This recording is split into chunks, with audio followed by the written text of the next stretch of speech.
স্বাধীনতার পূর্বে ভারতের আর 5 জন দেশীয় রাজার মতো তিনিও ছিলেন একজন, কিন্তু তার নামের সঙ্গে জড়িয়ে গিয়েছে ঐতিহাসিক সিদ্ধান্ত। তিনি কাশ্মীরের রাজা হরি সিং। জম্মু কাশ্মীরের বিশেষ মর্যাদাপ্রাপ্ত হওয়ার নেপথ্যে ছিলেন তিনি। কালের স্রোতে এতদিন ছিলেন বিস্তৃত। সংবিধানের 370 অনুচ্ছেদ রদ সংক্রান্ত প্রসঙ্গে আবার আলোচনায় উঠে এসেছিলেন কাশ্মীরের রাজা হরি সিং। ডোগরা রাজপুত বংশে হরি সিংয়ের জন্ম 1895-এর 23শে সেপ্টেম্বর।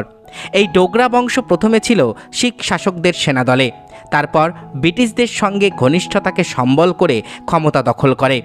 1846 খ্রিস্টাব্দ নাগাদ শিখদের পরে তারাই হয়ে ওঠে উপত্যকার শাসক। প্রথম শাসক ছিলেন গুলাব সিং জামওয়াল। গুলাব সিংয়ের উত্তরাধিকার ধারায় রাজা অমর সিং জামওয়ালের পুত্র হরি সিং। 14 বছর বয়সে তিনি পিতৃহারা হন। এই অবস্থায় তার শিক্ষার দায়িত্ব নেয় ব্রিটিশ সরকার। 14 বছর বয়সে পিতা রাজা অমর সিংকে হারান এবং তিনি ছিলেন কাশ্মীরের একমাত্র উত্তরাধিকারী। এরপরে তার শিক্ষার দায়িত্ব নেয় ব্রিটিশরা এবং তাকে ইংল্যান্ডের ইম্পেরিয়াল কলেজে পড়াশোনার ব্যবস্থা করে দেয়। সেখানে তাকে মিলিটারি ট্রেনিংও দেওয়া হয়। এ কারণে তাকে সামরিক পোশাকেই দেখা যেত বিভিন্ন সময়ে। প্রচুর টাকা পয়সা ওড়াতেন এবং ব্যক্তিগত চরিত্র স্খলনও তার স্বভাবের অংশ ছিল। অন্য বেশিরভাগ রাজার মতো তার জীবনও ছিল বিলাস ব্যসনে ভরা। 4 বার বিবাহ হয়েছিল কাশ্মীরের রাজা হরি সিংয়ের। বিয়ের 2 বছর পরে অন্তঃসত্ত্বা অবস্থায় মারা যান তার প্রথম রানী। তারপর দ্বিতীয় বিবাহ। 5 বছরের দাম্পত্যের পরে মৃত্যু হয় নিঃসন্তান দ্বিতীয় রানীর। তৃতীয় রানীও ছিলেন সন্তানহীনা। পুত্র সন্তানের জন্ম দেন চতুর্থ রানী কাংড়ার তারা দেবী সাহিবা।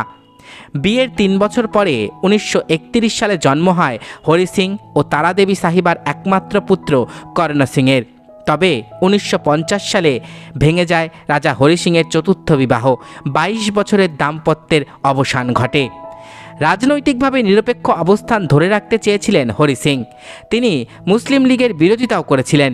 আবার কংগ্রেস বা জওহরলাল নেহেরুর ঘনিষ্ঠ ছিলেন না, বরং নেহেরুর কাছের ছিলেন কাশ্মীরের তৎকালীন নেতা শেখ আবদুল্লাহ। 1947 সালে দেশভাগের সময়ে হরি সিংই ছিলেন কাশ্মীরের ক্ষমতায়। কিন্তু জম্মু কাশ্মীর কোন দিকে যাবে, ভারতে না পাকিস্তানে, সেই প্রশ্নে নিরপেক্ষ অবস্থান নিয়েছিলেন তিনি। ভারত বা পাকিস্তান কোনো দিকেই অন্তর্ভুক্ত হতে চাননি হরি সিং তার জম্মু কাশ্মীর রাজ্য নিয়ে। কিন্তু নিজের নিরপেক্ষ অবস্থান পাল্টাতে বাধ্য হন তিনি। তৎকালীন নর্থ ওয়েস্ট ফ্রন্টিয়ার প্রভিন্স বা আজকের খাইবার পাখতুনখোয়া থেকে আসা পাকিস্তানি সেনাবাহিনীকে তাড়াতে ভারতীয় সেনাবাহিনীর সাহায্য নেওয়া ছাড়া আর কোনো উপায় ছিল না তার। পরিস্থিতির ফলস্বরূপ 1947-এর 26শে অক্টোবর ইনস্ট্রুমেন্ট অফ অ্যাসেশনে স্বাক্ষর করেছিলেন মহারাজা হরি সিং। ফলত জম্মু কাশ্মীর ভারতের অংশ হয়। কিন্তু এই ঘটনার ফলে শুরু হয় ভারত পাকিস্তান যুদ্ধ। পরে পরিস্থিতির চাপে কাশ্মীর ছাড়তে বাধ্য হন হরি সিং। ক্ষমতায় আসে ন্যাশনাল কনফারেন্সের নেতা শেখ আবদুল্লাহ। তিনি ছিলেন কাশ্মীরের দ্বিতীয় প্রধানমন্ত্রী। তখন মুখ্যমন্ত্রীকে বলা হতো প্রধানমন্ত্রী। অন্যদিকে হরি সিংয়ের পুত্র কর্ণ সিং 1952 সালে নিযুক্ত হন সাদর এ রিয়াসত বা হেড অফ স্টেট। 1964 সালে গভর্নর অফ স্টেট। ক্ষমতাচ্যুত হরি সিংয়ের জীবনের শেষ দিনগুলো কেটেছিল আরব সাগরের তীরে তৎকালীন মুম্বাই শহরে। সেখানেই তিনি প্রয়াত হন 1961 সালের 26শে এপ্রিল। কাশ্মীরের রাজা হরি সিংয়ের শেষ ইচ্ছা অনুযায়ী তার চিতাভস্য ছড়িয়ে দেওয়া হয়েছিল জম্মু ও কাশ্মীরে। অস্থি বিসর্জন করা হয়েছিল জম্মুর পাশ দিয়ে বয়ে যাওয়া তাওই নদীতে। এটাই ছিল তার শেষ ইচ্ছা।